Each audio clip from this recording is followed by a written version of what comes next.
Hi everyone, I'm Chef Susie with Escoffier Online, and this morning we are going to be exploring fruit curds. They're wonderful. They're usually citrusy, but they can come in a lot of different flavors, and they're a little bit different than a custard because they're typically not eaten alone like a custard is. And they're used in a variety of things. So let's go ahead and talk about the curd for a minute, and then we'll go ahead and get started. I'm going to be demonstrating a very simple lemon curd. This is my favorite recipe. I wanted to share it with you. It's a little bit of a different curd recipe, but I think you'll be sure to enjoy it. So the curd itself, like I said, is typically made using citrus fruits, but you'll find it in a lot of varieties besides the typical lemon, lime, oranges, tangerines, or mandarins. You'll also find the curd in maybe blackberry, raspberry, or blueberry flavors, and a really popular curd flavor is a cherry lime. So be sure to explore different flavors with your curds. Since the lemon is the most popular, that's the one that you're always going to hear about, but there are so many varieties that you can make. So have a lot of fun making your curds. Let me know how you're doing. So some of the uses for the curds. Typically you'll find them in tarts or classically like the lemon meringue pie with a lemon curd base. But you can also find the curds served with a variety of things such as pancakes, toasts, scones, crumpets. They're typically found in English teas, and just have a lot of fun with your curds and spread them on some different things, perhaps maybe some waffles too. And let me know the different varieties that you're making and how you're branching out and what you're serving your curds with. So knowing all that, let's go ahead and get started. So we're going to be making just a classic lemon curd today, and what we're going to be doing is we're going to be combining our eggs and our sugar, and then we're going to add our zest and our lemon juice. But before that, I want to show you, just in case you're not familiar with this, this is a microplaner. This is a great tool for the kitchen. I highly recommend it. If you don't have one, put it on your Christmas birthday list or buy it for yourself. They're not too expensive, and you just really need a small one like this. They actually come a little bit wider, and these are great for so many things, and my favorite is using this for my zest. So I use this for my lemon zest for the recipe. So you just kind of rub your lemon, lime, orange back and forth, and then you can tap it a little bit to get some of this zest off. So these are great, and they're also great for using with chocolate too. If you wanted to just do a little bit of a chocolate shaving and maybe your cupcakes, great tool. So it's a tool I highly recommend. So knowing that, let's get back to our recipe. So I've got my granulated sugar. A lot of times with curds, you're going to see a few basic ingredients: sugar, egg yolks, and some sort of juice or pulp from a fruit. In this recipe in particular, I'm using the whole egg. Sometimes you'll see the egg white used as well in the curd. And I'm also going to be adding some butter at the end, which is not in all recipes. So like any recipe, they're going to vary. But like I said, this is my favorite curd recipe. I like it because it's not quite as rich and heavy as your traditional curds with just the egg yolk. So try both of them and see what you like. So I've got my granulated sugar with my whole eggs, and I'm just whisking this together. I'm just whisking this until it's going to turn a little bit light. Then I'm going to go ahead and add my lemon juice and my zest. And then we're going to be putting this on a double boiler. We're going to be cooking it until it's thick. And please let me know if you have any questions so far.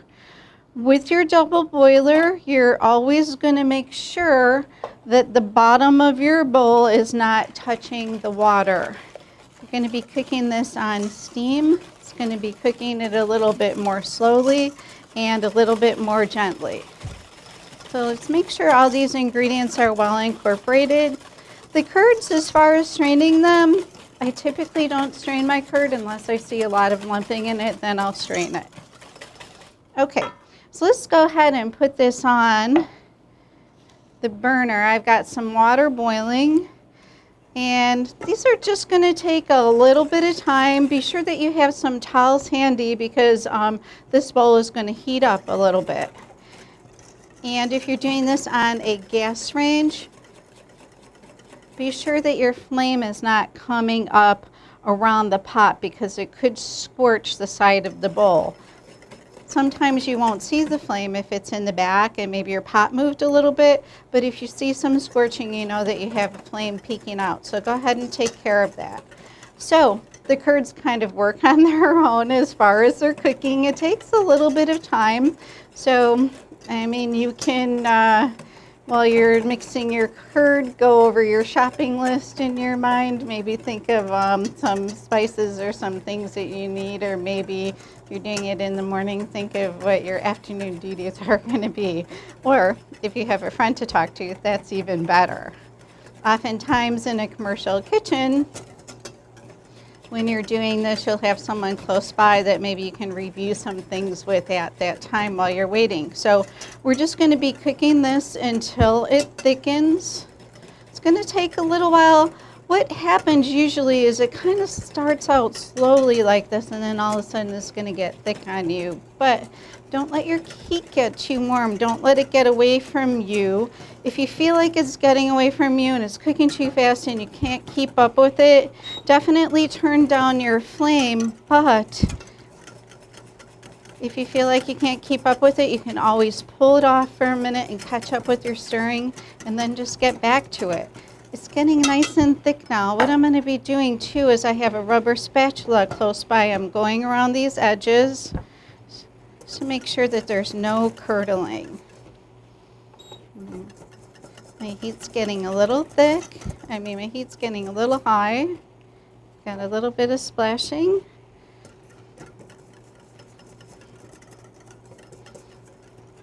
And our curd is becoming nice and thick. Using the whole egg, it's not going to be quite as thick as when you're using the egg yolk.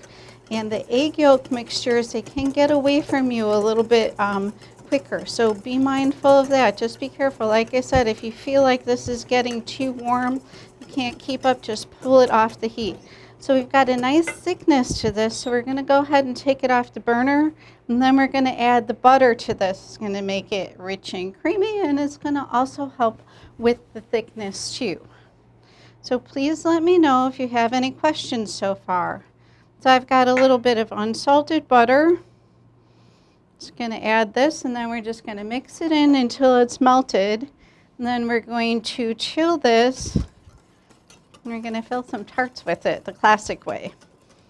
Okay, so let's talk about the bowl that this is in.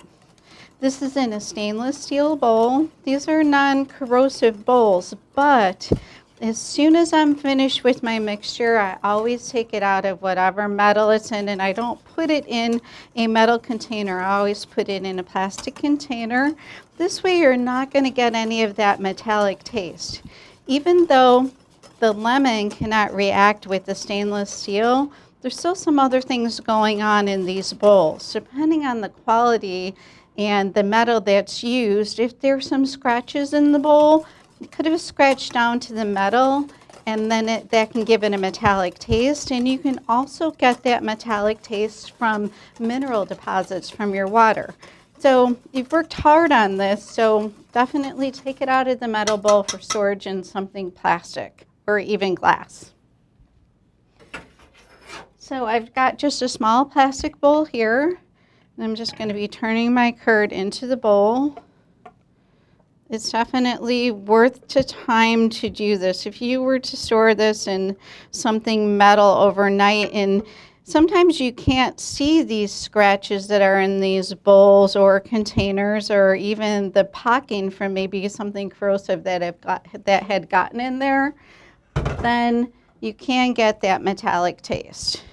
So we've got our curd.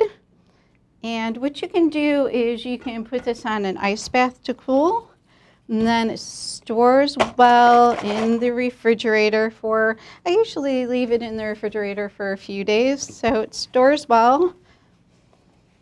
So knowing all that, let's set this aside and we'll take a look at some curd that I made earlier. Okay, So I've got some curd that I made earlier, chilled it well. As you can see, it's nice and thick. So we're going to go ahead and do just a little plate up with classic tart. Okay, I've got some tart shells that I made earlier.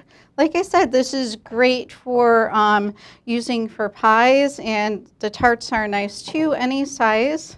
So I've got some shells that I made earlier. So let's go ahead and fill one with some of our curd.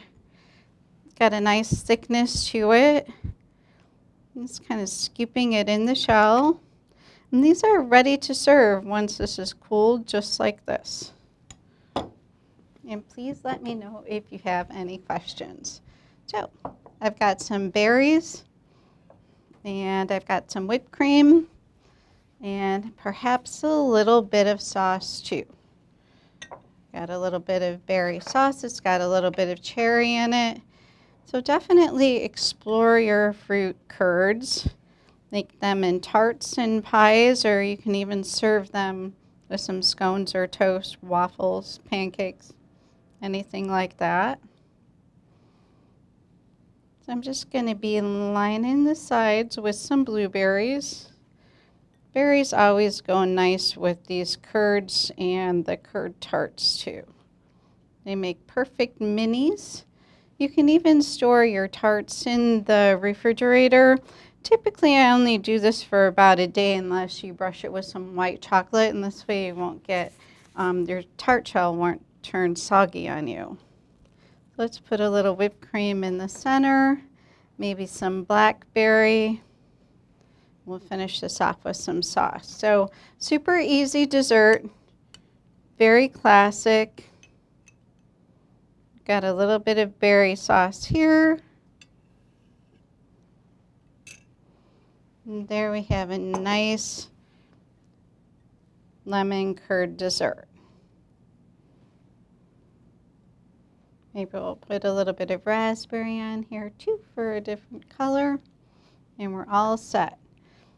So very simple, very elegant, easy to do. Like I said, when you're cooking these on the stove, they're going to take a little bit of time. It's a small batch. Bigger batches are going to take a little bit longer. So let's go ahead and set this aside.